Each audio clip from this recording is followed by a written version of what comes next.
Hello, Patriots. I'm Lee Watts, and this is Patriot Point, your source for Kentucky news and analysis from a conservative, Christian, and common sense point of view.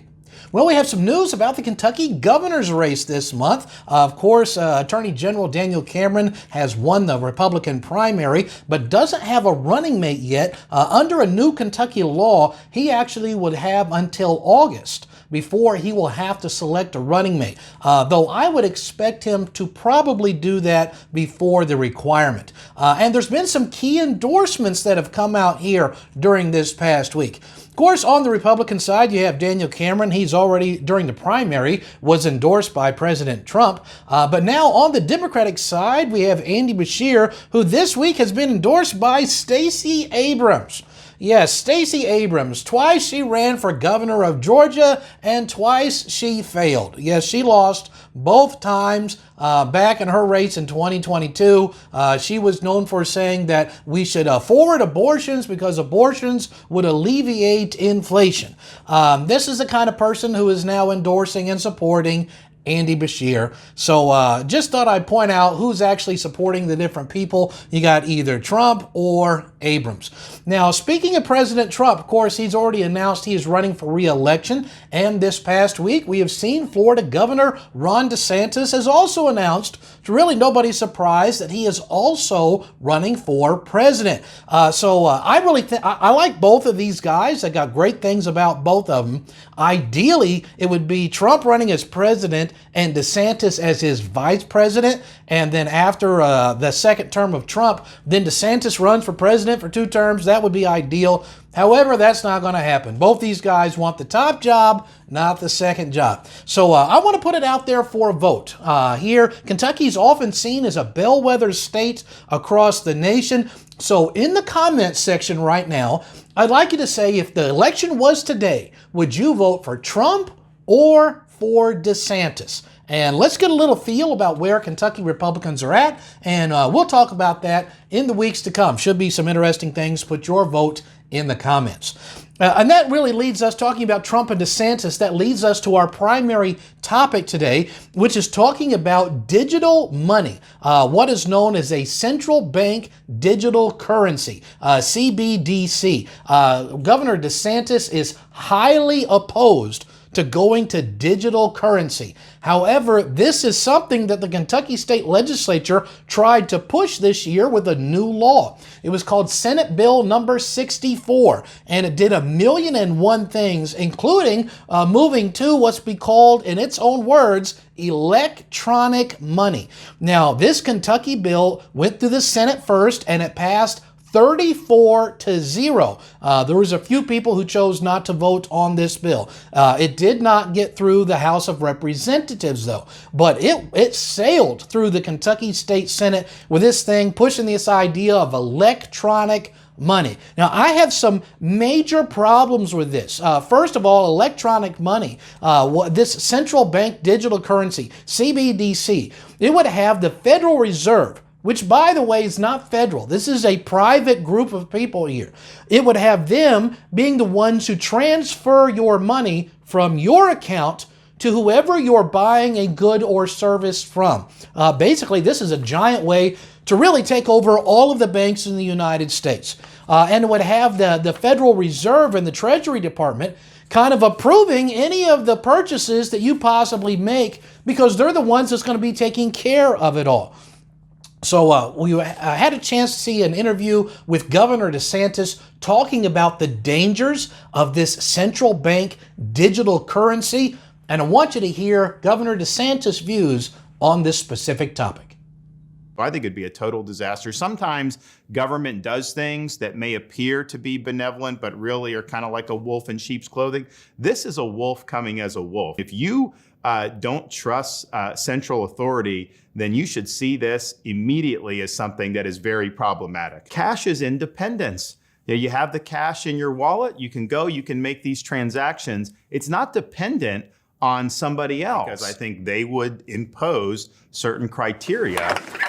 You're filling up too much tank of gas. Wait a minute, climate change, you can't be doing that. You bought another firearm? No, no, no. And if you buy the wrong thing or do the wrong thing, the government can simply cut off your own money. That's what happened with the protesters in Canada when the truckers were protesting against the vaccine rules. If your truck is being used in these protests, your corporate accounts will be frozen. When the government did block bank accounts where people couldn't buy any food even, the protest ended. If the U.S. goes to digital currency, it gives the government ultimate control over everything. So yes, we see here, this is a way for the government to take total control. Back when the truckers were fighting for freedom in Canada, they just locked down all of their bank accounts. They couldn't buy food, they couldn't buy fuel, they couldn't get electricity.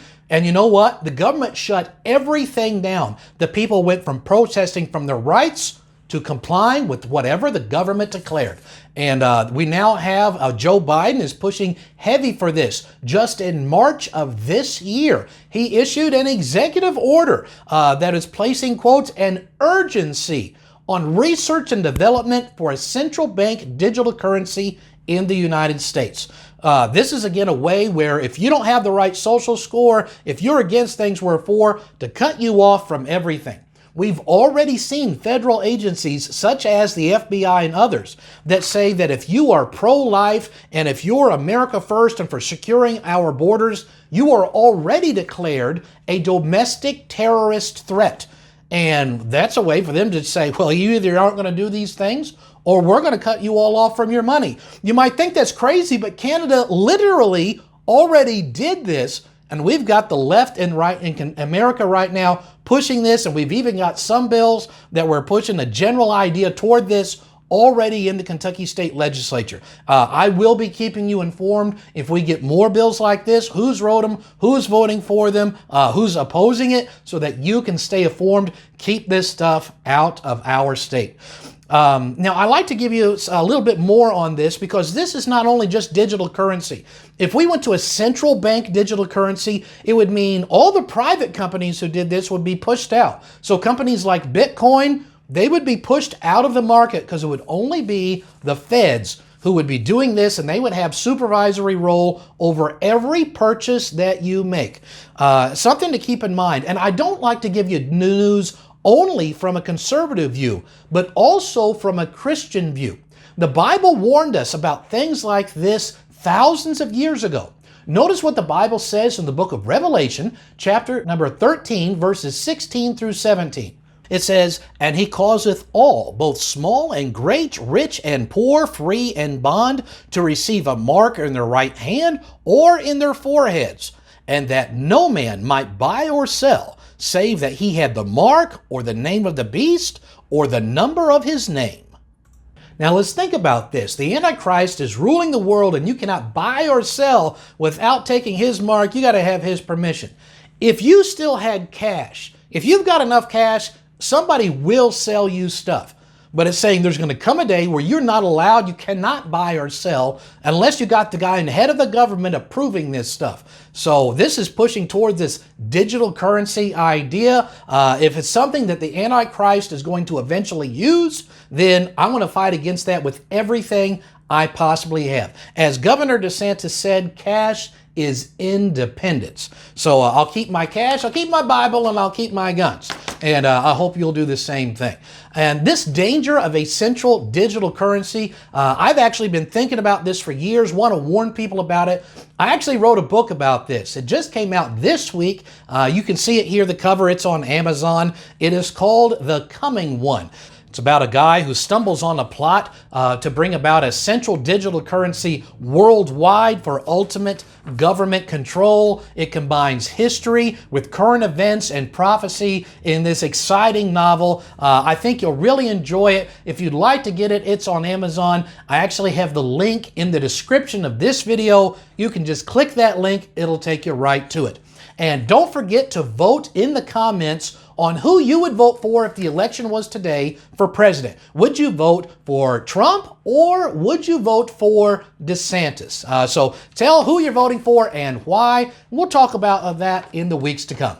So until next week, I'm Lee Watts for Patriot Point, reminding you that liberty is not a spectator sport.